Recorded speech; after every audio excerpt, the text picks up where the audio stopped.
to say congratulations for making it this far. I think that this is a big feat and achievement in your debating careers, and I really just want to commend your effort and your skills. And I know this round is going to be a fantastic round.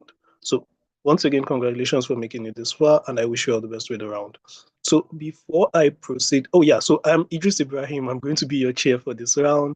I would just kindly ask that you refer to the panel as a whole. But before I proceed with stating the housekeeping rules, I would like each of my panelists to introduce themselves in no particular order.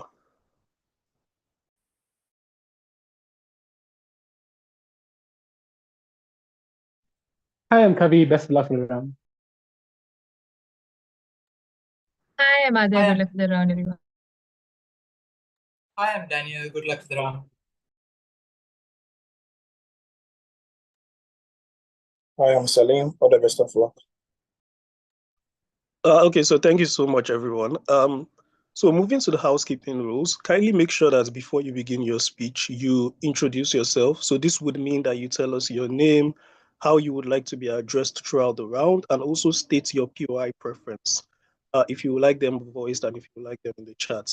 I would also like to plead to everyone on the call to kindly not use the text space, because that would be the channel in which teams would be asking POIs for speakers who prefer to take their POIs in the text. So speakers, make sure you state your POI preference. That is very important.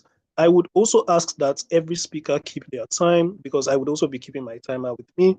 In an instance where you use beyond your time, I will have to interrupt your speech. And if any speaker would particularly like timestamps or for a screen to be shared to which they can see a timer, you can just say that, and I can do that for you. But if that is not an issue, just kindly make sure that you have a timer beside you.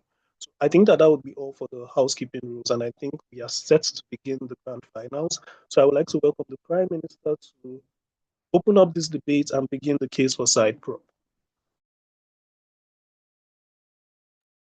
Hello, can I check that I'm audible and visible? Yes, you're clear. Okay, I'm Nate and I would prefer POIs verbally. Yeah, and you can address me by my name. Yeah, thanks.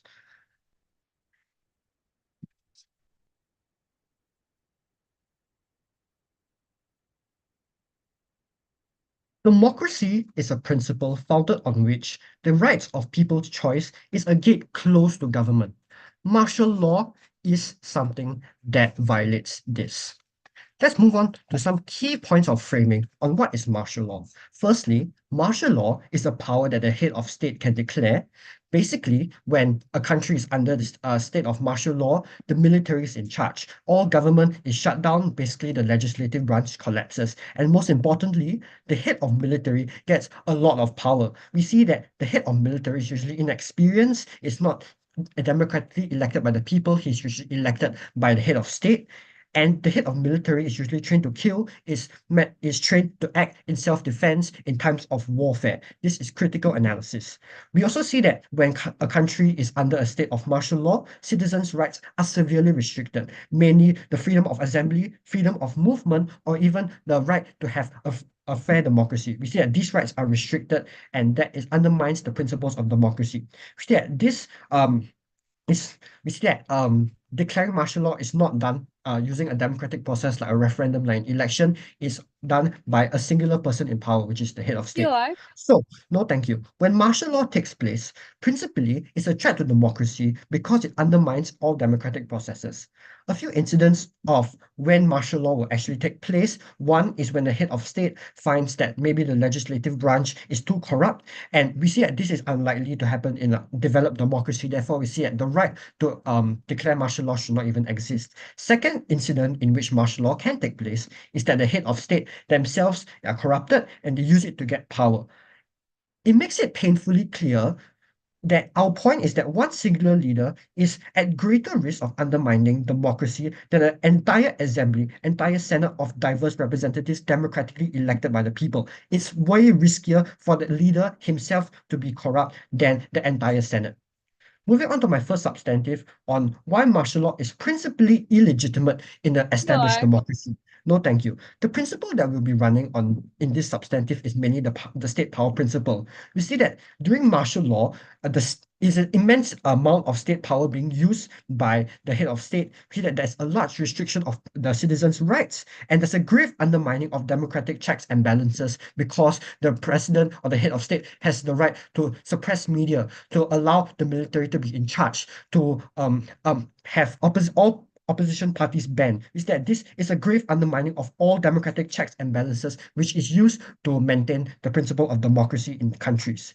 We see that during martial law, the state is overusing its monopoly of its legitimate use of violence than what the citizens agree to even have. No, thank you. We see that laws are created by legislators that are voted in democratically by citizens. However, people don't consent to when martial law is being used on them. They don't consent to whenever they don't consent that the president can enact martial law at any time he wants. Therefore, we see that there's no option to express consent for citizens. Therefore, they also cannot opt out by extension.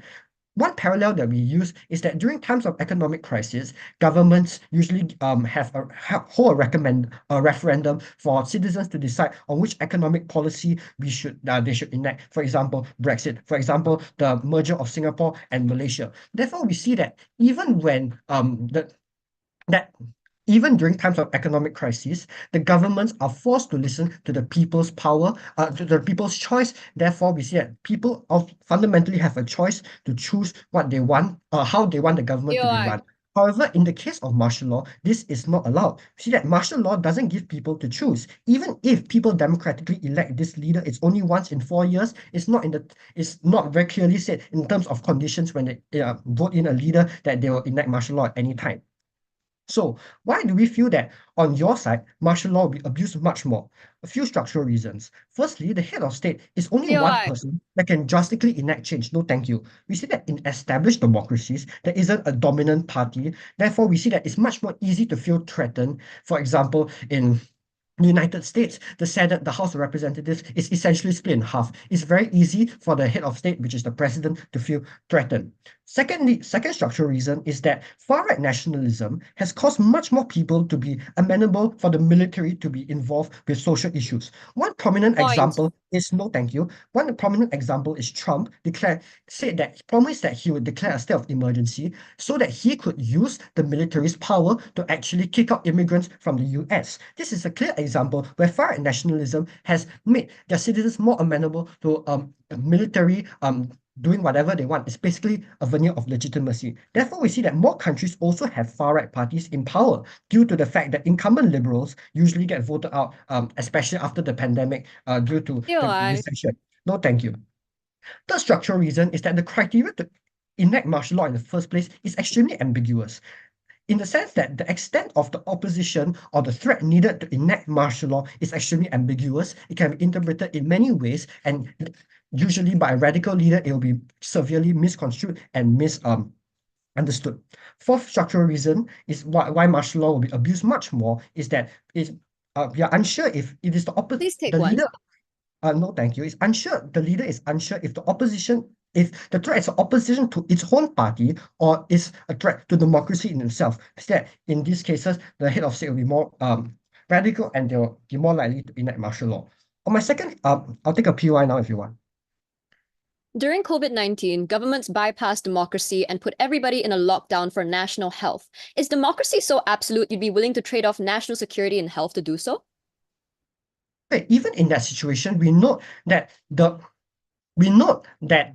restriction of rights of citizens is for the own citizens' good. We see that citizens were protected in the sense which we see that it is a definite health threat. It's a threat to citizens and it's a clear threat. However, in this case, like I just said, the criteria to enact martial law itself is ambiguous. It's not a black and white threat whether people are going to die due to a disease or not. Therefore, we see that it's completely different in this case. You cannot parallel that. Onto my second substantive on how the use of martial law actually creates mayhem, creates chaos. 3 reasons. When the right of choice and free democracy is undermined, not reasons. Okay. When the right of choice and free democracy is undermined, we see that people usually want to use the obligation of the government to give restitution when they have violated their rights, or they want to use the right to self-defense to actually push against this oppression against them. Second, when martial law is enacted, it's usually a sign that the government is incompetent, the government is breaking down. People get scared, people panic. Third reason why martial law causes mayhem and chaos is that the right of movement is violated, the entire economy collapses. This is because businesses cannot function, people want to save and don't want to spend. Therefore, we see that the economy is fundamentally based on transactions. This is not a transaction. People just hoard money for themselves. Fourth reason is that people don't understand the true meaning or the scale of martial law. We see that martial law is just an indication of a drastic change to their normal life. People get scared. People interpret it as it could be a breach to other disasters that could negatively affect them. People get scared. Why is mayhem bad? Firstly, that the military will retaliate and crack down on protesters. This is because there's a huge power asymmetry between the military and citizens. The military possess weapons that can kill thousands. We see that this is bad. Secondly, it's harder to get necessities due to things like price gouging, due to things like curfews, due to things like rationing systems. It's much harder for people to get necessities. Thirdly, is that people lose faith in their government. People become more polarized. They are more likely to support parties that promise zero government intervention, basically long-term democratic backsliding. For these reasons, side with proposition.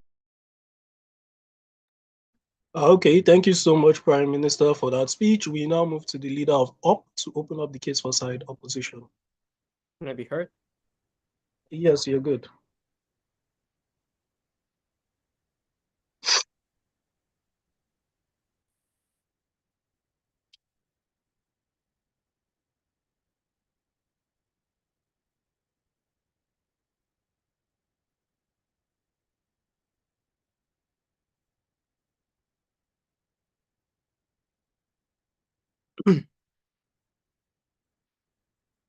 Martial law, though a weapon of last resort, remains an indispensable shield in the modern era, a decisive instrument to restore order and protect sovereignty when chaos, insurrection, and crisis threaten to dismantle the very fabric of democracy.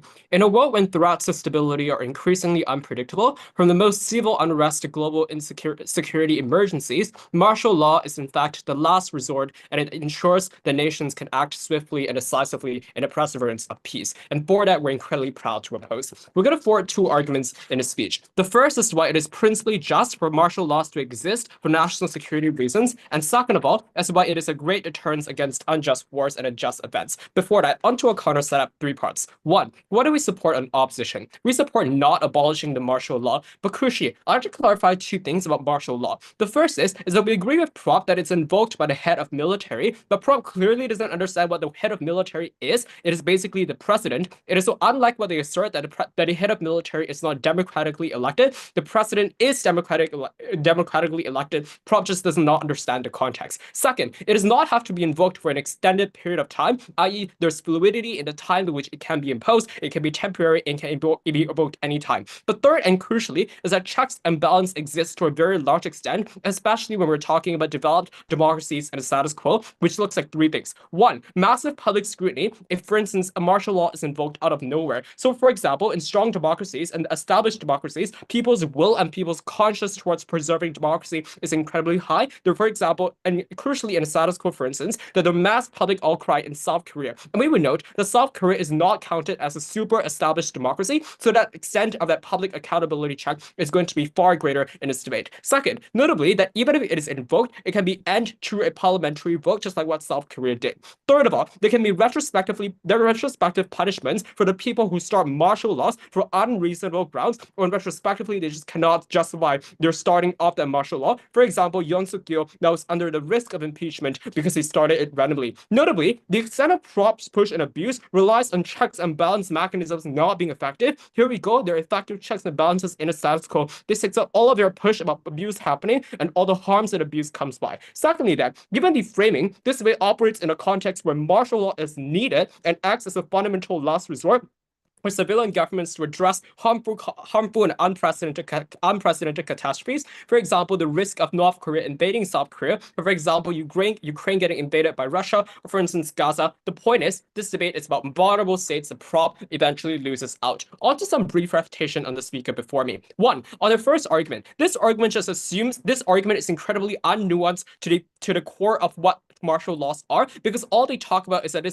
is that there are flawed systems and there are flawed ways in which it can be extrapolated in ways. But more importantly, this argument does not meet the burden in which they need to fill in this round. That is, in order to abolish something or in order to ban something, you need to prove a metric for it. So notably, if we can extend your principle to anything else in this round that would have applied, that is the reason as to why the first argument does not stand. On our second argument then, one, this assumes that people will not go into chaos absent of martial laws being implemented. We would note if it is an economic crisis, we would note that if it is, for instance, COVID, the people would have went into chaos anyways. The difference is whether the state has the capacity to exercise its duty to silence people and to maintain order. We would note that at the top, even if, for instance, prop preserves individual autonomy to a greater extent, we're willing to trade that off for a collective good that maintains social order. No way that's further in our second argument. But second, there are parallel in terms of, for example, Brexit, and for instance, the merge of Singapore and Malaysia is just crucially out of the route because those are not examples of national security reasons. We are not defending that. On to our first argument as why it is principally just for martial laws to exist. First of all, let's establish what is the metric when states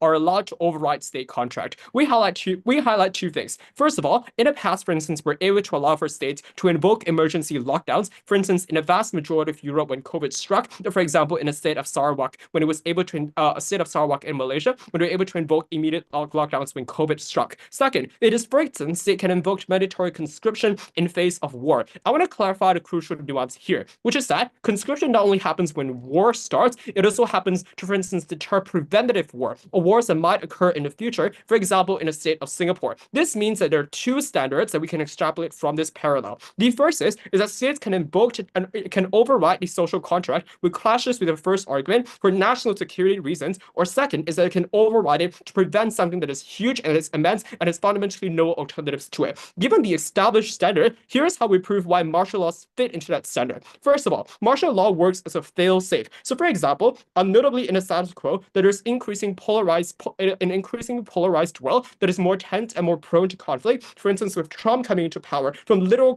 invasions happening on the ground, for instance, with Syria and Lebanon, or with Israel and Gaza, and all of those secessionist wars in Africa, for example, between Ethiopia and Eritrea. This means that the world is polarized and is an increasing necessity for this fail-safe to exist. Second, it is invoked in the name to protect our country as well. There's a clear criteria that is established right here, which is the same as what we previously have already allowed. Three, there's an immediate response. Immediate response to these crises, notably in innovations, was substantiated in the second argument further, but every single second you lost on proposition to not be able to invoke the martial law, to not be able to call your military to, for instance, defend your country, is every single second lost to protect your sovereignty. Last of all, there are no other legislation on prop that exists that is similar to the martial law, which proves that this is the only viable alternative we have in a status quo. We must preserve it. On to this, why does this argument matter then? I want to do this in three ways. One, let's weigh this against the claim on prop and the state power principle. One, on scale, protecting the collective good is a greater utility on a utilitarian scale compared to protecting the rights of a few people that might matter or not. Second, on the hierarchy of priorities, notably, national security reasons are there to preserve your life, whereas your autonomy to exercise, for instance, your freedom to movement comes secondary to it, because if you're not a living entity, then you purely don't have the ability to move, which is why the right to life that is preserved by the name of national security comes prior under the side of opposition. Last of all, this is an independent pathway to victory for the opposition, because notably insofar as proof why this is just in presence, this is independent of any practical considerations. Before I move on to the second argument, I'll take a POI if there's any. Three. You claim that your principle is an extension of military conscription. Who says military conscription is good? We never said military conscription is good. It's more of a parallel to extrapolate the possibilities and the considerations of when state can do it. But notably, we're in line with supporting that on our side. Second argument then as why we better deter those unjust wars. Absent martial laws, we would know that wars or at least tensions are more likely to rise on their side for two important reasons, especially in the current geopolitical climate. The first is first of all, it's a clash in ideological reasons. So perhaps you're on a different part of the Islamic sect, or for example, you're competing for influence in the region. So this is very evident in the status quo. So Syria and Lebanon, Israel and Gaza, and all those individuals that clash because in the Arab states. Second of all, is to establish a global superpower position. So for example, example, the United States immediately retaliating post 9/11. For instance, back then, when Germany launched a lightning attack on Poland to start World War II to prove their global superpower position. How then does a martial law deter this? The first and the most important is that it limits the first mover advantage severely. That is, even if you start a war quicker, that does not ensure the capacity, or that does not ensure you to be successful in innovation, that decreases the tendency to do so. It makes it far harder on a cost-benefit analysis scale to start innovation on their side. Second and most importantly is that small states can resist longer strategically before their allies come in to give aid. So for example, Ukraine invoked the martial law when Russia first invaded them to wait for Western aid to come in, and that is important because on proposition, Ukraine would have crumbled fundamentally. This argument matters. Notably, we don't have to always win the war, but the right to defend is inherent. Because we stand for that, we oppose.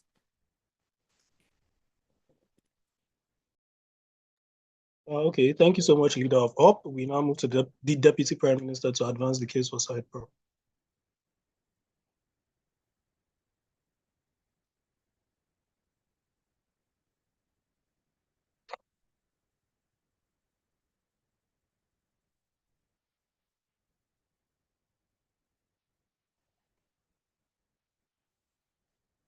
Pizza, are you there?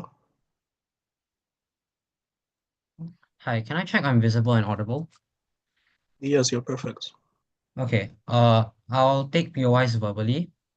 Yeah. What's your name? Oh, hi, I'm Eamon. I'm second prop.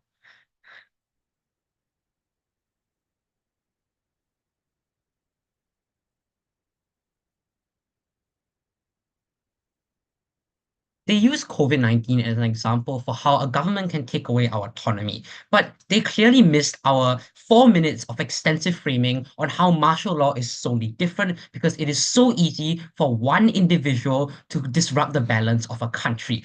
If you look at COVID-19, there were 3 ways that this was vastly different from martial law.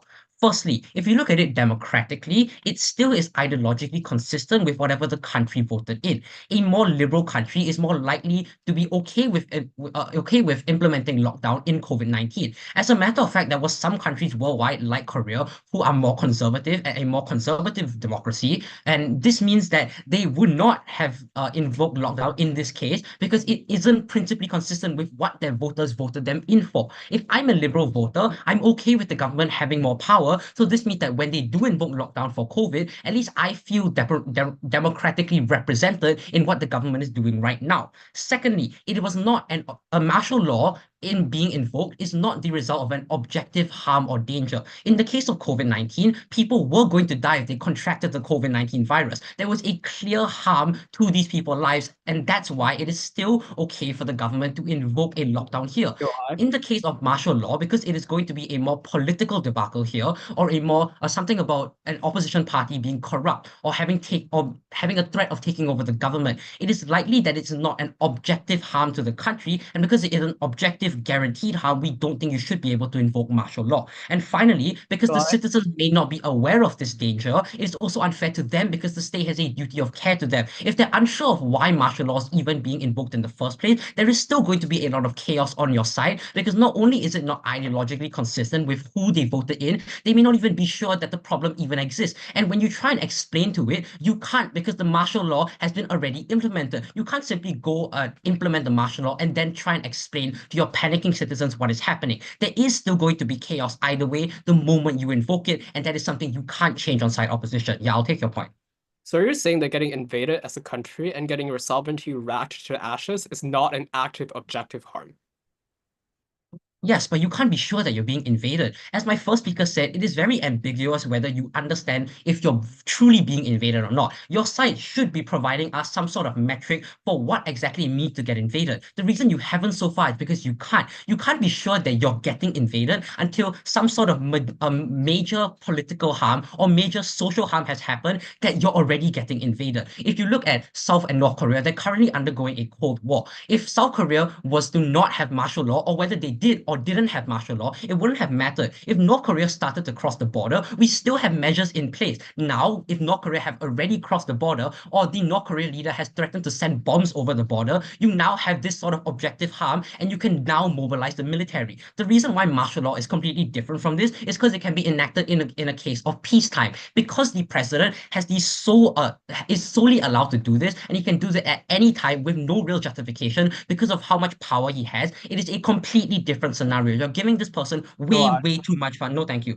Way too much power. Aside from that, 3 other rebuttals for the House today. Firstly, on their principal substantive on how they compare it to military conscription. They say that because it is an extension of military conscription, it must be okay. As my speaker has mentioned in the POI, we don't support military conscription. As a matter of fact, the example they gave of Singapore is actually an illegitimate democracy. The party in power has been in rule for 60, 70 years at this point, and they're likely to stay in power for a lot more decades. This means that the military conscription taking place here is not a full autonomy of the citizens, and as a whole, we don't want autonomy over life. The key rebuttal to this is that a life without autonomy is a life we don't think is worth living anyway. You look at prisoners, technically they are alive, and maybe bringing them into prison instead of off the streets of the gangs of Mexico or Brazil that they used to be on, maybe you are preserving their life, but they're in life for prison, and they're in prison for life, and this life in prison isn't a life we believe is worth living either. Solely having life isn't a life of dignity, and it's not one that we want our citizens to live anyway. And even in the best case scenario where you want this, when you can suppress autonomy for life, it's not even happening in status quo. In US, it is completely legal to do drugs. You can still do ketamine in many states in the USA, and this is not the state enacting their autonomy suppressing to promote your life or to save your life. You can still do alcohol. It is completely legal to become an alcohol addict. The state hasn't done anything for it because the state in some part does agree that you should have some autonomy and you should also have life. We think that just having life and having no autonomy, in the case of the martial law, even in the best case scenario where you are getting invaded, is not a risk we're worth taking. Secondly, on their principal substantive on preventing invasion, not only have I already said, because the category and the criteria for this is so ambiguous, you can't even be sure when to enact martial law, which is why it's going to be enacted ineffectively. 2 other reasons why this point falls. Firstly, we also have measures on our side. If there is a real physical full-scale invasion of your country, we still have a military. We aren't saying we're phasing out the military. You're still going to have a mechanism of defense if your country is truly getting invaded. The second issue is that the moment you enact martial law, there is already going to be a lot of chaos. A few days of martial law is still enough for the country to lose faith in democracy, in the government, in the legislature the government is pushing, and it ruins democracy in the long term. My first speaker has already talked about it, but I shall now elaborate. Firstly, the mechanisms and the check and balances that they mentioned in their framing are invalid. 2 reasons why. Firstly, when you enact martial law, the president is in an irrational state. If you look at the state of South Korea right now, the president who enacted martial law, his own party doesn't even back him up on his decision. It shows how irrational he was and how insecure he felt about him losing power that he enacted this martial law. This means that in a case where, to the extent that you want to enact this martial law to take away the autonomy of all your citizens, to do such a drastic change in the political landscape, you're clearly not thinking rationally anyway. Secondly, the moment you enact this martial law, there's already a lot of chaos. My first speaker talked about how immediately your rights are suppressed. You can't assemble, you try and protest, you're stopped by the military. You're scared to go out because you're scared the military will shoot you dead. This means the moment martial law is enacted, there's already a lot of chaos and democratic backsliding happening. This means that even in the case where you can have this sort of parliamentary explanation for why this happened, and even in the best case scenario where you can have a referendum to remove this martial law, the moment it gets enacted, there is irreparable harm being done. This means that once you enact martial law, people lose faith in the government. What happens is they don't believe in democracy. They're more likely to fall into populist schemes because they have no trust in the currently liberal conservative government. Whatever's happening right now is something they don't trust. It means that in the next upcoming election, they're less likely to think rationally because of the martial law that has scarred them from the last time that it was enacted. They were not allowed to go out past a certain time. They needed food, they needed groceries, they wanted to go and work, but they couldn't. Martial law is such a drastic change in the landscape of the country. The moment you enact it, there is nothing that can be done. But in the likely case scenario, these check and balances still are not going to work. Even if we take them at the best case scenario, where maybe the public does accept the explanation, there's still going to be a new set of fundamentalists who believe that the government is a conspiracy. These conspiracy theories, these very left-wing populists already exist in our society. And now that the government has been destabilized by martial law, it prevents an opportunity for these fundamentalists, for these extremists to step into government and possibly overtake it. If you want to talk about political stability and preserving democracy, the moment you enact martial law and destabilize the political landscape, it allows an opportunity for extremists and very left-wing populists to enter the government and make democracy far, far worse. Cited proposition. Thank you, P2. We now move to the Deputy Leader of OP to advance the case for side opposition.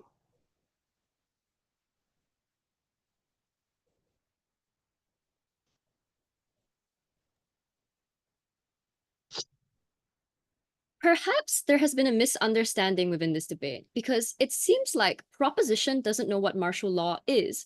So I'm going to do 3 things in my speech. First, I will explain what martial law is, explain the difference in what prop and op has to defend. Second, I'll talk about abuse of power. And lastly, on democracy and national security. Let's first take a look at what martial law is, because proposition in their DPM makes a very interesting caveat. They tell you they want to have immediate militarization when there is objective harm done. Here are 2 reasons why that is exactly what martial law is, and 2 reasons why they can't have it. First of all, martial law is the immediate enactment of any military for emergency response. The head of state, which is also the head of the military, automatically has control. They make decisions without going through the democratic process. If proposition, therefore, wanted martial law wanted military mobilization during any times of objective harm, the issue here is that they would not be able to do it immediately, which means, therefore, they are still subject to all of the harms we posed to you through Wayne's speech, when you told you couldn't have an immediate response because you're still debating in Parliament whether you need to defend your country or not. But secondly, and more importantly, it doesn't matter if proposition only wants to, quote unquote, enact immediate military mobilization when there is objective harm done. The problem is their metric for objective harm was always one that was reactionary. North Korea had to bomb South Korea first before South Korea could respond. That was their world, and that is a world that proposition is unwilling to defend. Let's go to a few 2 responses, though, before I move into the main issues. 2 responses then. Proposition seems to think that trauma from military law will make people anti-democracy and vote against and not vote properly during an election. This makes no sense. Let's just gut check this panel, because if they're true, and they say that people feel like their rights were robbed and they lost faith in the head of state that was the one who enacted martial law, the logical response of any sane human being who valued democracy would be to vote that guy out. It is not to go anti-democracy, because if the reason you were so mad in the first place was that you felt your democracy was being robbed away from you, your instant instinct is to protect it, not to forgo it. But secondly, on the idea of right-wing populism, this is a throwaway example. They tell you Trump told his people during his campaign that he's going to enact military law during his first day of presidency and be dictatorship for a day. People voted for him based on that basis. So even if that was true, it would go through the democratic process that they said needed to be done for any kind of law to be enacted. That means that analysis falls within their own argument. This is out of debate. Let's talk about the real things in this debate, though, and get a move on. Let's firstly then talk about abuse of power. Here are 3 reasons why it won't happen. Firstly, is that presidents simply have no incentive. It is political suicide for you to go out here and tell people that I'm going to enact martial law for absolutely no reason, or to give a bogus reason and then later on have it taken away from you 4 hours later. That's what happened to Yoon Suk-yeol in Korea not only 2 weeks ago, when civilians were upset and decided that he had to go. They protested outside of the National Assembly for months. It is clear that it's political suicide. But secondly, even if presidents were absolutely insane, their political parties would not back them up. We saw this clearly last week during the National Assembly when his own people voted in favor of his impeachment because he decided to declare martial law for simply no reason. You are likely to be shunned from your political party, have no chance of coming back for any political career then. And lastly, and most importantly, is that if proposition was at all listening to Wayne's speech, they would understand that in any established democracy, any developed democracy, the mechanisms of accountability would be far too great. The threat of impeachment is not only a loss of power, it also means now that the president that enacts and misuses martial law faces charges of treason where he can be imprisoned for life. I think that is a good enough deterrent. I'm not sure what proposition, though, is thinking in this debate. Secondly, then, even if presidents did bypass all of these mental hurdles and decided for some reason it was worth it to enact martial law, we tell you that the checks and balances exist. And this is where the context of it being a developed democracy comes into play. Because if we took a look at what happened in Korea 2 weeks ago, you would realize that not a single person from the military shot any of the civilians. And the reason for this is twofold. One is that the people in the military themselves grew up believing in democracy. So even if they were told by the commanders to shoot, they would hesitate to do so simply because they knew that it was against their own beliefs. But secondly, and more importantly, is that the military and the people are families and friends. These are your own people, people you see when you walk past the street. It is unlikely then that any military was going to act in favor of a president that established martial law and ordered them to shoot for absolutely no reason. This is the context of a developed democracy that proposition was unwilling to engage with. We think from here we win. But lastly, and most importantly, even if you ignore my past 2 minutes of analysis as to why abuse of power won't happen or doesn't have any effect, here is why that's still not enough for proposition to win this debate.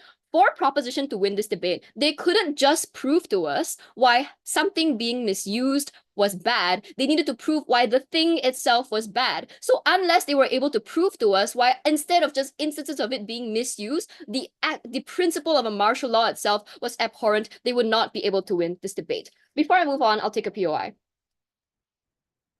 Clearly, in all democracies, we allow people to do very crazy things like skydive, crazy things like gambling, crazy things like taking drugs. Clearly, choice is a lot more important than people's actual life.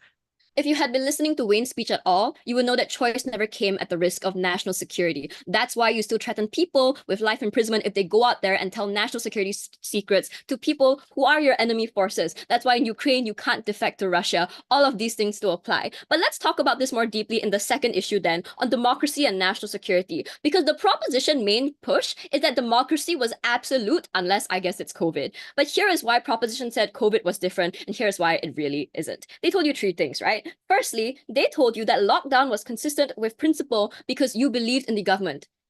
Guys, if I voted for the president and he declared martial law for a good reason, it also means I align with the president's principle. That means that if proposition is similarly saying that COVID was fine because you believed in this president's ability to bypass democratic processes, that means on our side, we also believe in our president to bypass democratic processes. This is symmetric. Secondly, they told you COVID was an objective harm. Maybe retrospectively, but if anybody here remembers what it was like in 2020 when COVID-19 just began, everybody was speculating on whether COVID was a threat or not. You had people out there saying that COVID was just like the flu. And the truth and the reality is nobody knew whether COVID was an objective harm or not. All of the steps taken were preemptive measures because we were unsure as to whether the rate of fatality was high enough to constitute a lockdown. Countries did it anyway because they prioritized the national security of their people. But secondly, and more importantly, is that we actually took preemptive measures before COVID even reached our borders, which meant that if our neighboring countries had COVID, we would block movement from our citizens to their countries because we took preemptive action to protect national security. The same thing here done with martial law. But lastly, and most importantly, proposition says people don't know why martial law is enacted, therefore it's unfair, but somehow people understood COVID. I think that is just absolute nonsense. You can explain to people why you enact martial law the same way we explain to people why we enacted lockdown during COVID. If they wanted to say the difference is that people go crazy during martial law, I'd like to remind you that none of us were allowed to leave our houses from 7 to 7 p.m. From 7 a.m. to 7 p.m. during COVID lockdown as well. It is the same metrics being applied on people. I don't see why, therefore, it is exclusive. It's clear then that proposition agrees with national security, but is too scared to say that they do. So therefore, it is clearly an op ballot. Thank you, Deputy Leader of UP. We now move to the proposition whip to summarize the case for side pro. Can I check I'm visible and audible? Yes, you are.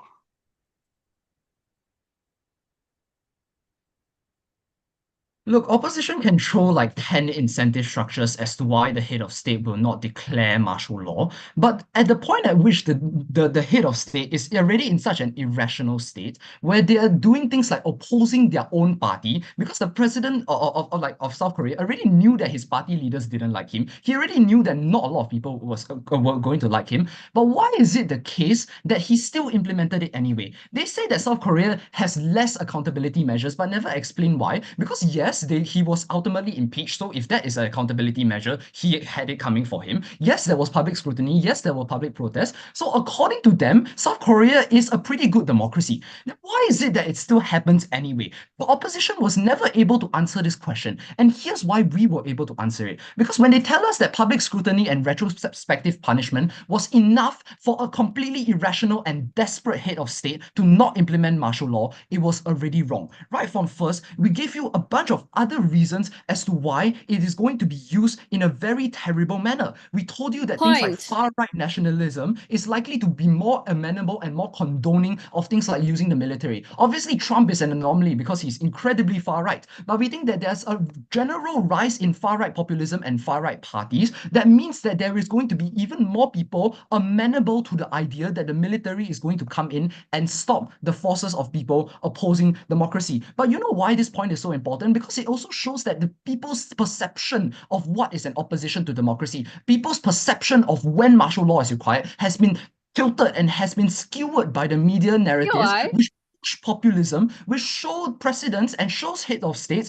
being completely willing to use the military. Even if there was no actual threat, the citizens buy into the fact that there's an actual threat, and that's why this right is so incredibly dangerous. And notice that like opposition is said in their second speaker, they said that this ultimately should be consistent with our principles because we think that the citizen has bought into it. But this is simply not true. In democracies, we have plenty of laws to prevent the ultimate misconstruing of information. We have misinformation laws. We have things like hate speech restrictions, which means that you cannot improperly elect a leader based on completely ridiculous information. And also just want to point out, if they really think that far-right nationalism isn't that powerful, why on earth did January 6th happen? Trump really took the risk of possibly being tried for insurrection, and he didn't even know if he would be elected in this year, to like go riot against the state and riot at the Capitol. Clearly, for these people, they are insane and they have not properly thought through whether they want to use martial law. But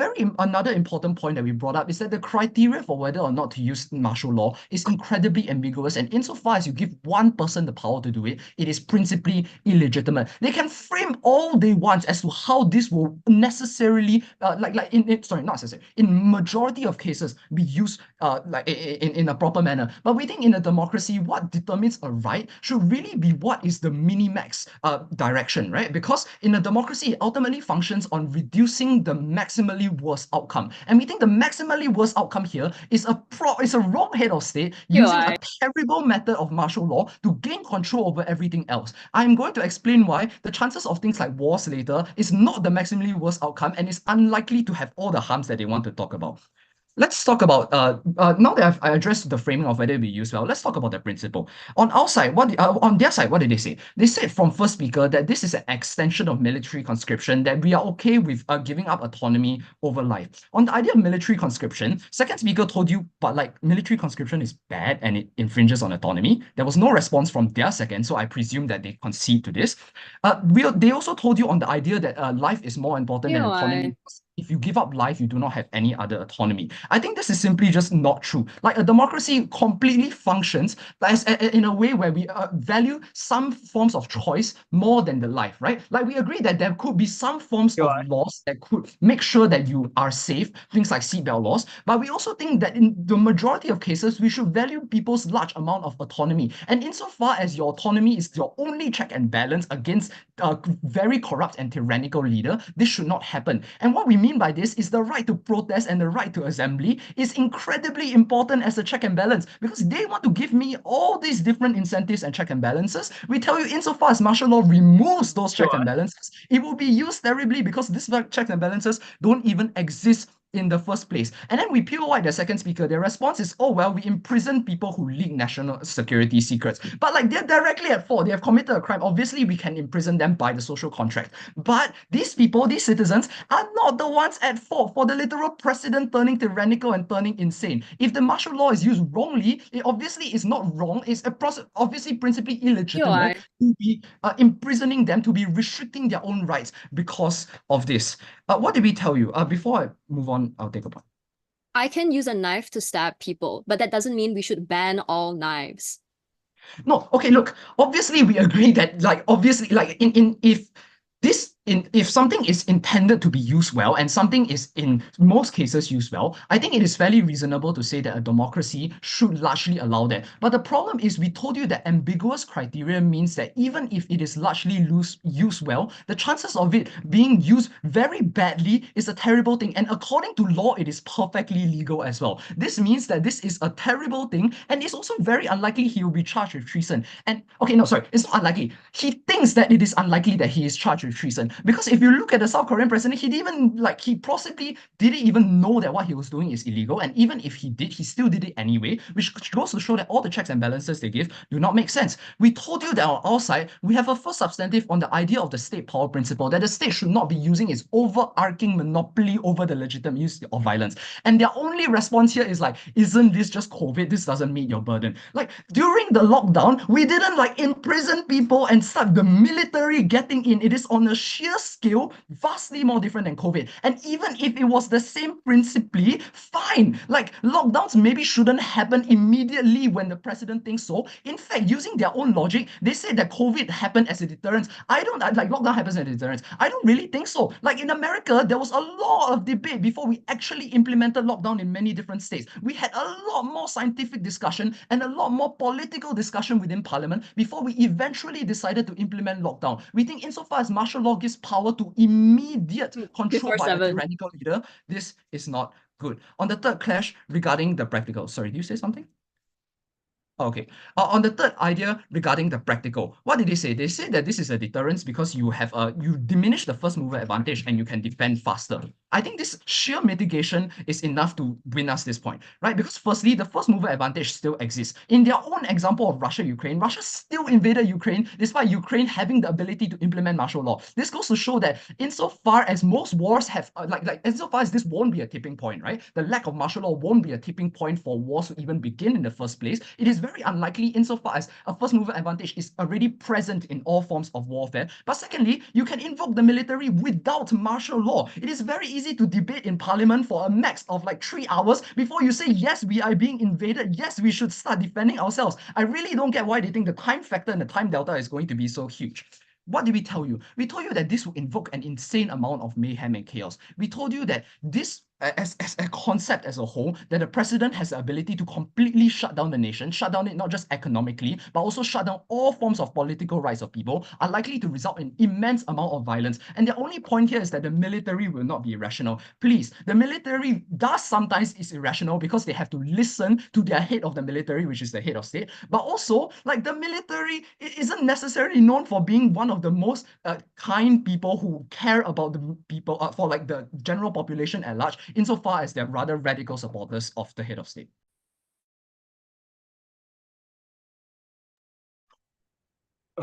Thank you, Prop Whip. We now move to the opposition whip to summarize the case for side up.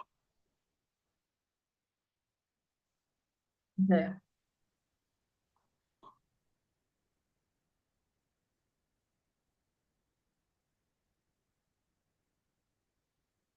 Proposition tramples over the rights of countries to fulfill their most proximate duty. This was the principal downfall of this proposition. 3 clashes in the speech. First, on abuse, second, on the principle, whether this is just, and lastly, on the response to conflict and war. But before that, a few strategic observations. Firstly, I want to point out their convenient characterization, but they tell us actually when governments invoke lockdowns, it's fine because it aligns with liberals' people's incentive. But somehow, these are the same liberal citizens that suddenly feel threatened when their government invokes martial law.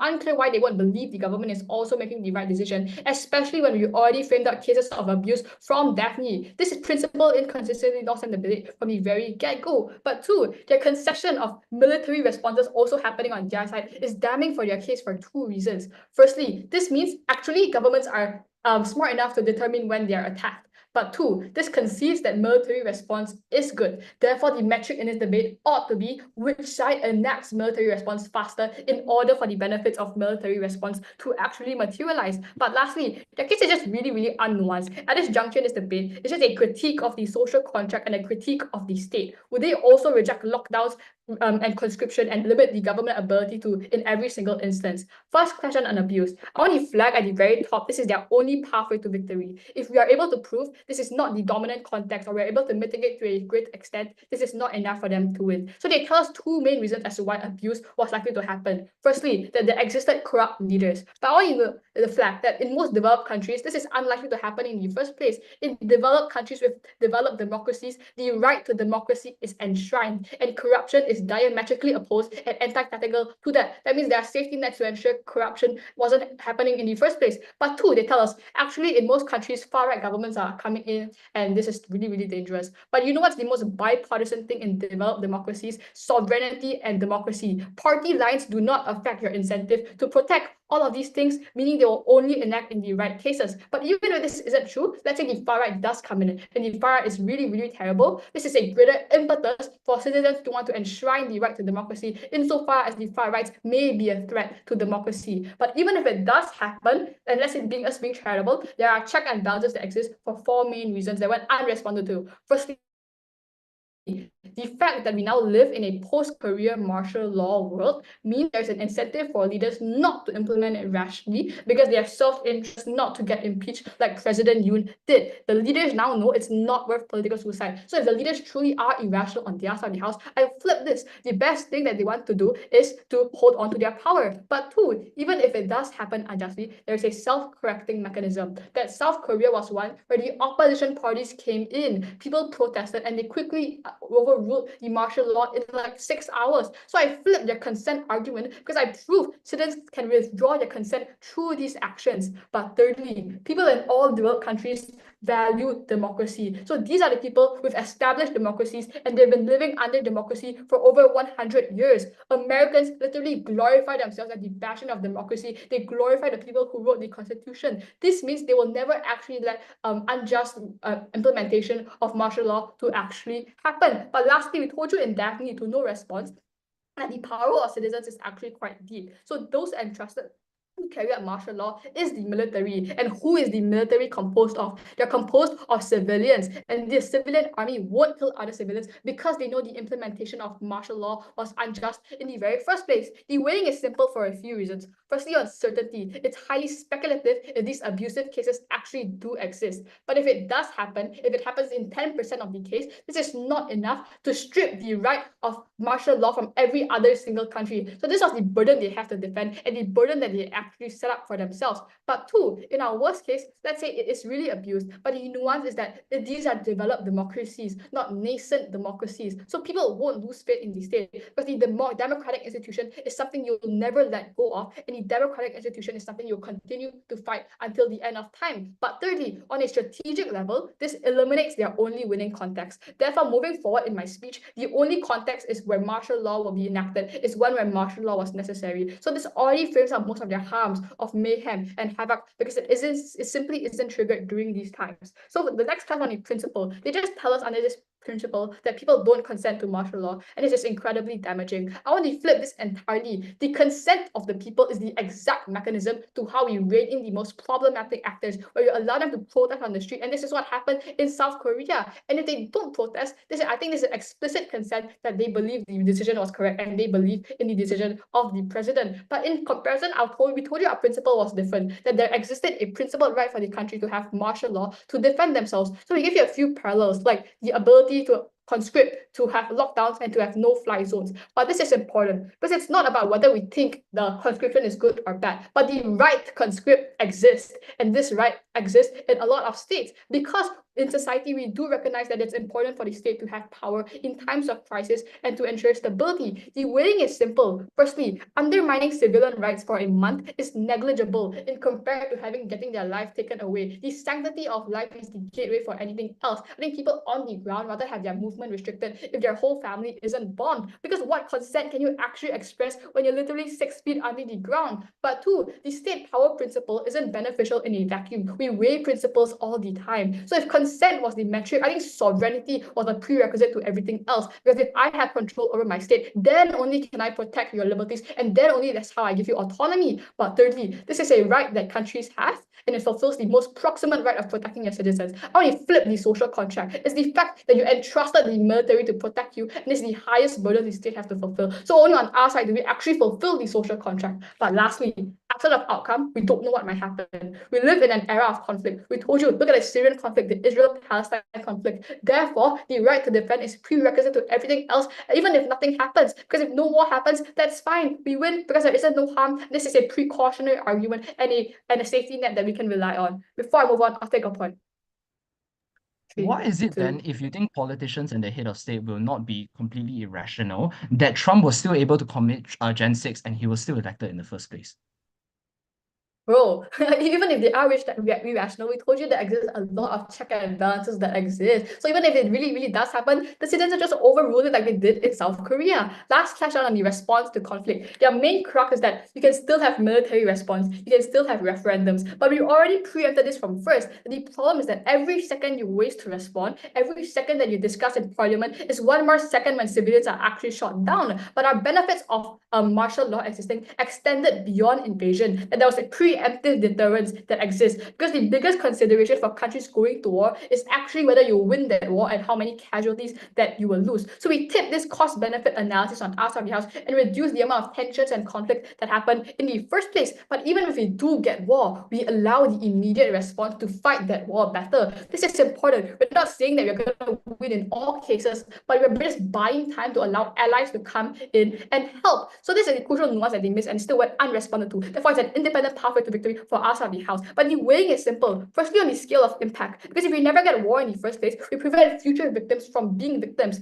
This should be weighed heavily in this debate because we minimize the number of casualties and the loss of life in the very first place. But two, this is a principled right for a country to enact self-defense and to maintain their sovereignty. And we told you the weighing was simple. Sovereignty is a gateway right to everything else. If you don't have control of your country, you cannot allow other rights for citizens. For all those reasons, Okay, thank you so much, Upweep. And that brings us to the end of the substantive speeches. So we would now move to the reply speeches. And I would like to therefore welcome the up reply speaker to begin the reply speech for Sidon. Yeah, can I be heard? Yes, you're good. For a team that champions choice with no ends, P3 ended their victory pathway when they concede that seatbelt laws exist. This extrapolation of that is that it concede that there are limitations to people's choices insofar as opposition is able to prove that we fit into the standard of limiting people's choice. All of our arguments still stand, and we have done so thus far. But importantly, their case is incredibly confusing because that they want to preserve people's choices, at the same time they're okay with wars happening, with national security threats incurring. Presumably, if your enemy comes in and stab in your country, there's no people living on their side. There's no people who's capable of preserving their choices. At the end of this observation, Project has no clue what their positive comparative is, and importantly has been arguing a self-defeating and a circular case that gets them nowhere. We're far ahead in this round. I want to talk about three things. First, on the principle justification. Second, on whether checks and balances are sufficient. And third, on our claim and deterrence. First, on principle.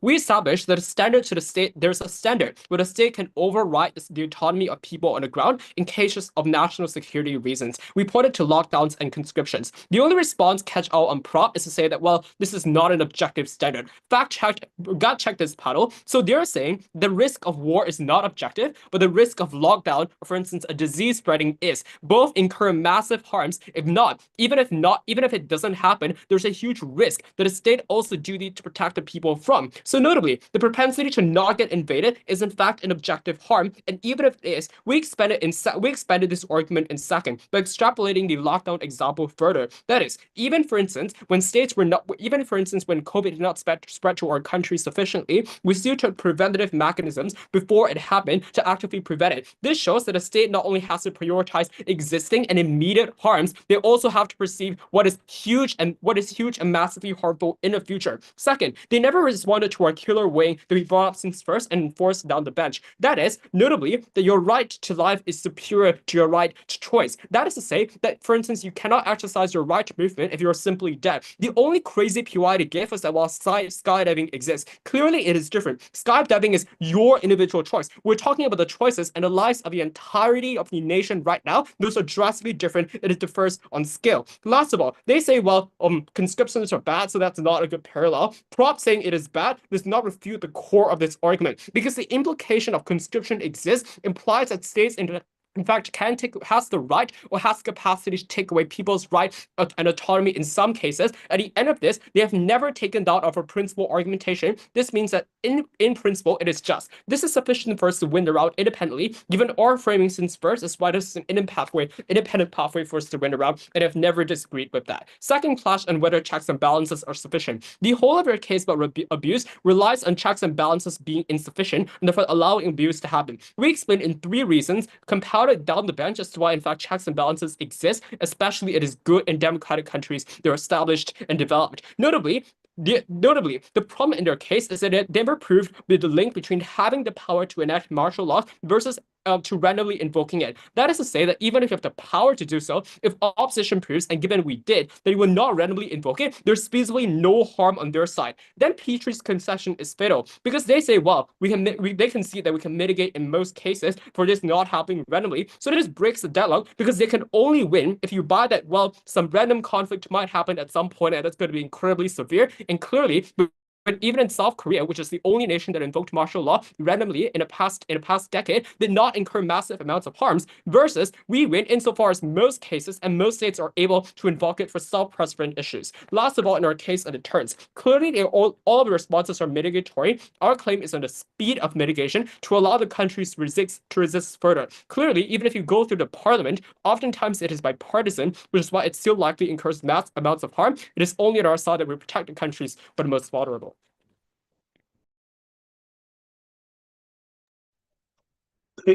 Thank you. Prop reply.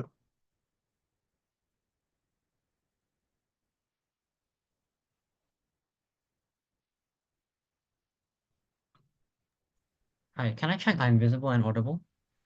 Yes, you're good. Okay, great.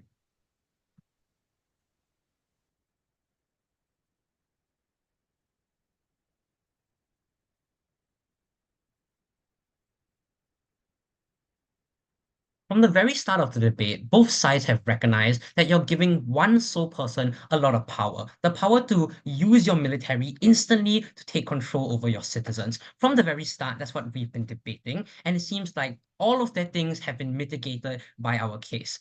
This is why we take this debate. 2 key areas of this debate. Firstly, will martial law be implemented properly? And secondly, on the principle on self-defense and why it doesn't work on their side. Firstly, will it be implemented well? Their 2 main responses to this is that they have a lot of check and balances. So the 2 main check and balances are 1, the politician knows it's bad for his career, and 2, that citizens are a check and balance in that they can backlash. The reasons why this doesn't work. Firstly, for the politician mechanism, yes, they know this, but they are still doing this. It proves that they are irrationally thinking here. They understand that their political career is at risk here. Yes, they are so focused on their career that's why they enact it in the first place. We've said this down the line. They care about their career and care about staying in the position of power they are currently. They're going to act irrationally, regardless or not they realize that there are harms. That's why it happened in South Korea. He realized that the party was against him and he still did it. Next, for the citizens, the law is literally made to suppress the citizens in times that the president deems fit. This means that if the citizens try and backlash against this or protest against this, they can't because there are military suppressing them. They can't. Their right to assembly is gone. Their right to freedom is gone. They can't have freedom of speech, freedom of press. All their rights to try and backlash against the government in this check and balance are gone the moment that the law is enacted. Therefore, these fall. Then the mitigation to all this, that even in the case where it is irrational or it is irrationally enacted, it is a small amount of cases. Yet they have not proved in their higher 4 speeches that the impact of harm of these small amount of cases outweighs the impact of the benefit that they get in the cases, the majority of cases in the best case scenario, where it is enacted rationally and properly. This means that the only difference really is the time. Let's say that war is being waged against your country. In our world, we still have a military. We can still have maybe a day of parliamentary debate to decide whether to take action or not. This day versus an instant minute of enacting martial law, the amount of lives that you're going to lose from this and amount of control you're losing from this is not significant enough to outweigh the effect of enacting martial law, where you're giving one person the power to disrupt the economy, to destabilize the political sphere, to make your voters lose belief in the government and possibly in democracy, and to restrict their autonomy. This means that even in the case where it is a small amount of cases, even if there is one case where martial law takes place, it does not outweigh this harm fully outweighs the benefit that they get on their side. As a whole, it's likely that in the most likely scenario, martial law is not going to be enacted a lot of times, and this means that at best case scenario, it is going to be enacted irrationally sometimes and rationally sometimes. Then, if you look at the principle, the key issue with their principle, it is hinged on their practical. This means that you can only show that you have a right to self-defense here, and the state has a right to enact this for self-defense if there is a clear issue with whatever you're facing, if there is clear objective harm that is going to take place. For example, losing a majority of your citizens, a majority of your country.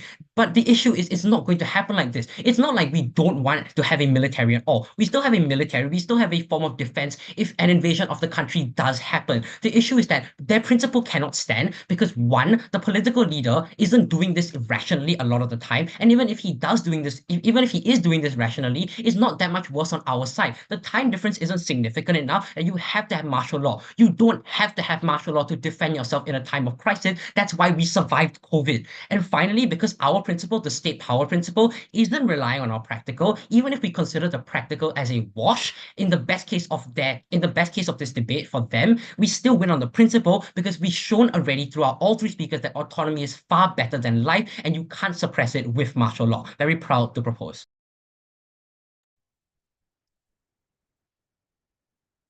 Thank you, Rob reply, and thank you so much, everyone, for what was a fantastic round. My panelists and I will just go and deliberate, and the winners of the finals would be announced at the closing ceremony. But once again, this was a mind-blowing round, and I just want to commend your skills and acknowledge your prowess as speakers. So thank you so much, everyone. Adia, Daniel, Kavi, and Selim, please can we meet at room 5 to deliberate?